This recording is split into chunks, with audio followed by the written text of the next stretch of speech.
সাব্বিরের বিরুদ্ধে আইনি ব্যবস্থা নেওয়ার ঘোষণা দিয়েছে মুক্তার। সাব্বির রহমান মাঠে আর মাঠের বাইরে আলোচিত সমালোচিত এক ক্রিকেটার, বিতর্ক যার নিত্য সঙ্গী। এবার ছাড়িয়ে গেছেন দেশের গণ্ডি। যুক্তরাজ্যে তার বিরুদ্ধে আইন লঙ্ঘন ও শৃঙ্খলা ভঙ্গের একাধিক অভিযোগ, যার তথ্য প্রমাণ চ্যানেল 24। আমি মুক্তার আলী। আসলে এই ব্যাপারটা নিয়ে কথা বলবো কখনো চিন্তাও করিনি। আসলে আমি একটা প্রতারণার ভিতরে পড়ছি। আসসালামু আলাইকুম সুপ্রিয় দর্শক বন্ধুরা, বাংলাদেশের মধ্যে কয়েকজন ক্রিকেটার রয়েছেন যাদেরকে নিয়ে আলোচনা এবং সমালোচনা পিছু ছাড়ে না এবং সেই সাথে নানা কারণে অস্থিরতা লেগেই থাকে। দর্শক বন্ধুরা, তাদের মধ্যে অন্যতম রয়েছেন সাব্বির রহমান। দর্শক বন্ধুরা, এবার সতীর্থ ক্রিকেটার অর্থাৎ বাংলাদেশের একজন ক্রিকেটারের সাথে তিনি এমন একটি প্রতারণা করেছেন, যে প্রতারণার কারণে এবার সেই মুক্তার আলী বিপদে পড়ে গিয়েছেন। দর্শক বন্ধুরা, এবার মুক্তার আলী তার বিপক্ষে আইনি ব্যবস্থা নিতে চলেছেন। তো দর্শক বন্ধুরা, চলুন আমরা দেখে নেই সাব্বির রহমান কতটুকু অন্যায় করেছেন সেই মুক্তার আলীর সাথে। তো দর্শক বন্ধুরা, অবশ্যই ধৈর্য সহকারে পুরো ভিডিওটি দেখবেন, তাহলে সকল বিষয়গুলো পরিপূর্ণ জানতে পারবেন। এবং সেই সাথে লাইভে এসে মুক্তার আলী অত্যন্ত গুরুত্বপূর্ণ কিছু কথা বলেছেন। তো দর্শক বন্ধুরা, চলুন আমরা সেই সকল কথাগুলো পরিপূর্ণ জেনে নিই। ব্যাট বয়ের তকমাকে অন্য মাত্রায় নিয়ে গেলেন সাব্বির রহমান। ইংল্যান্ডে ট্রাফিক আইন ভঙ্গ করে মামলা খেয়েছেন, তবে মামলা তার নামে নয়, হয়েছে বাংলাদেশের সতীর্থ ক্রিকেটার মুক্তার আলীর নামে। কেননা মুক্তারের ড্রাইভিং লাইসেন্স ব্যবহার করে সেখানে গাড়ি চালানোর অভিযোগ সাব্বিরের বিরুদ্ধে। অভিযোগ অস্বীকার করলেও স্বীকার করেছেন ড্রাইভিং লাইসেন্স নেয়ার। সাব্বিরের বিরুদ্ধে আইনি ব্যবস্থা নেওয়ার ঘোষণা দিয়েছে মুক্তার। ইস্টার্ন সিমেন্ট, মজবুত ভিত্তি, মজবুত জাতি।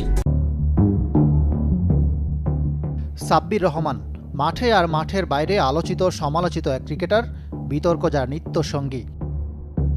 এবার ছাড়িয়ে গেছেন দেশের গণ্ডি। যুক্তরাজ্যে তার বিরুদ্ধে আইন লঙ্ঘন ও শৃঙ্খলা ভঙ্গের একাধিক অভিযোগ, যার তথ্য প্রমাণ চ্যানেল 24-এর হাতে। এই বছরের মে মাসে লন্ডন যান সাব্বির। গ্রেট আইটন নামের একটি ক্লাবের স্পন্সরশিপ ভিসা নিয়ে তাদের হয়ে সানডে ক্রিকেট খেলতে।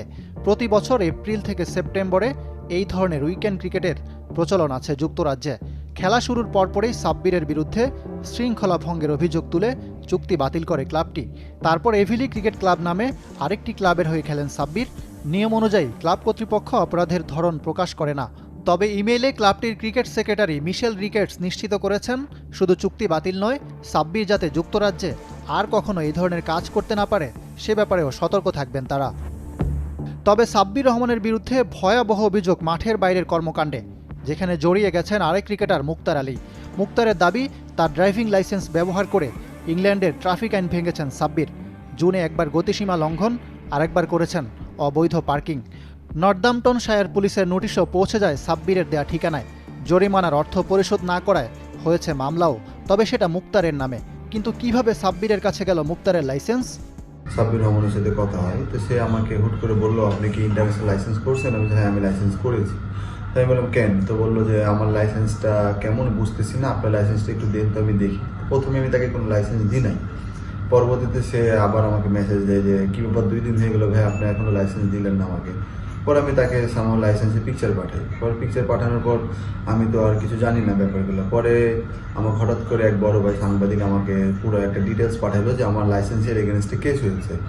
মুক্তারের দাবির সত্যতা মিলেছে। দুজনের ফোন আলাপে সাব্বির স্বীকার করেন তিনি ড্রাইভিং লাইসেন্স নিয়ে এক বড় ভাইকে দিয়েছিলেন। তোকে যে আমি লাইসেন্স দিয়েছিলাম, এই লাইসেন্স দিয়ে কি করছিলিস তুই? একটা বড় ভাই দিতে ছিল না, বড় ভাই দিছিলাম। কেন? মানে কোন বড় ভাইকে দিয়েছিলিস? ইউকেতে যে বড় ভাই কাম করে সেই। ঘটনার পুরো সময়টায় আমেরিকায় ছিলেন মুক্তার। প্রমাণ দিচ্ছে তার বিমানের বোর্ডিং পাস। সাব্বির কাণ্ডে যুক্তরাজ্যে প্রবেশে নিষেধাজ্ঞা সহ নানা রকম জটিলতায় পড়তে পারেন মুক্তার আলী। যদি এমন হয় যে যে ব্যক্তি এখানে আসেই নাই, তার লাইসেন্স ইউজ করে এখানে কোনো ধরনের অপরাধ ঘটে থাকে, তাহলে সেক্ষেত্রে অবশ্যই সে আইনের সহায়তা নিতে পারে। সে কোর্টকে এটা ইনফর্ম করতে পারে যে আমি এখানে কোনোভাবে আসি নাই, আমার এটা ফ্রড হয়েছে। অভিযোগের বিষয়ে জানতে চাইলে নির্বিকার সাব্বির রহমান জালিয়াতির অভিযোগ অস্বীকার করলেও মুক্তারের ড্রাইভিং লাইসেন্স নেয়ার ব্যাপারটা স্বীকার করেন। মুক্তারের নামে যে মামলাটা আসলো, তাহলে এটা কিভাবে হলো? আপনাকে তো দিয়েছিল সে। মুক্তারের নামে মামলা আছে, সেটা আমি কিভাবে বলবো ভাই বলেন? সেটা আমি কিভাবে জানবো? আপনি তো তার কাছে স্বীকার করেছেন যে আপনি কোন এক বড় ভাইকে দিয়েছিলেন সেটা লন্ডনে। হ্যাঁ হ্যাঁ হ্যাঁ। মালয়েশিয়া থেকে ছুটি কাটিয়ে ফিরে প্রতারণা ও জালিয়াতির অভিযোগে সাব্বিরের বিরুদ্ধে বাংলাদেশে আইনি ব্যবস্থা নেওয়ার ঘোষণা দিয়েছেন মুক্তার। তবে যুক্তরাজ্যে কিভাবে তা মোকাবেলা করবেন তা নিয়ে চিন্তিত এই ক্রিকেটার। ইকরাম হুসাইন, চ্যানেল 24, ঢাকা। আসসালামু আলাইকুম, আমি মুক্তার আলী। আসলে এই ব্যাপারটা নিয়ে কথা বলবো কখনো চিন্তাও করি নাই। আসলে আমি একটা প্রতারণার ভিতরে পড়ছি। জুনের 2 তারিখে আমি আমেরিকায় গেছিলাম ঘুরতে। তো তখন ওই সময়টা আমার সামহাও সাব্বির রহমানের সাথে কথা হয়। তো সে আমাকে হুট করে বললো, আপনি কি ইন্টারন্যাশনাল লাইসেন্স করছেন? আমি হ্যাঁ, আমি লাইসেন্স করেছি। তো আমি বললাম কেন? তো বললো যে আমার লাইসেন্সটা কেমন বুঝতেছি না, আপনার লাইসেন্সটা একটু দেন তো আমি দেখি। প্রথমে আমি তাকে কোনো লাইসেন্স দিই নাই। পরবর্তীতে সে আবার আমাকে মেসেজ দেয় যে কি ব্যাপার, 2 দিন হয়ে গেল ভাই, আপনি এখনো লাইসেন্স দিলেন না আমাকে। পরে আমি তাকে আমার লাইসেন্সের পিকচার পাঠাই। পরে পিকচার পাঠানোর পর আমি তো আর কিছু জানি না ব্যাপারগুলো। পরে আমার হঠাৎ করে এক বড় ভাই সাংবাদিক আমাকে পুরো একটা ডিটেলস পাঠালো যে আমার লাইসেন্সের এগেনস্টে কেস হয়েছে। আমি ইংল্যান্ডে কখনো যাই নাই, আমার ইংল্যান্ডে কোনো ভিসা নাই, এরপর আমার নামে কেস হয়েছে। আমি তো টোটালি অবাক হয়ে গেছি যে আসলে এটা কিভাবে হলো। পরে আমি সাব্বির রহমানকে কল করি, তাকে ব্যাপারগুলো জানাই, বাট সে ব্যাপারগুলো নিয়ে কোনো ইন্টারভিউ করেনি, উল্টা আমাকে বলছে এগুলো ভুয়া নিউজ, হ্যান ত্যান। পরে আমি এটা সব জায়গায় কথা বলছি, কথা বলার পর বলছে যে আসলে এটা একটা বড় ইস্যু হয়ে দাঁড়াবে, এটা সমাধান না করা যায়। তো এরকম প্রতারণার ভিতরে পড়ছে আমার লাইসেন্সের এগেনস্টে। তো আমি চাইবো যে অন্যরা যাতে না পড়ুক, এই জন্য আমি আগাম সবাইকে। তো দর্শক বন্ধুরা, আপনারা হয়তো পুরো ভিডিওটি দেখে এবং এই সকল কথাবার্তাগুলো শুনে অবশ্যই বুঝতে পেরেছেন, অবশেষে সাব্বির রহমানের বিপক্ষে মুখতার আলী বেশ কিছু অভিযোগ তুলেছেন। তিনি লন্ডনে এমন একটি কর্মকাণ্ড করেছেন, আর যেই কর্মকাণ্ডের কারণে এবার মুখতার আলীকে ফাঁসিয়েছেন। তো দর্শক বন্ধুরা, আসলে এটা অত্যন্ত লজ্জাজনক।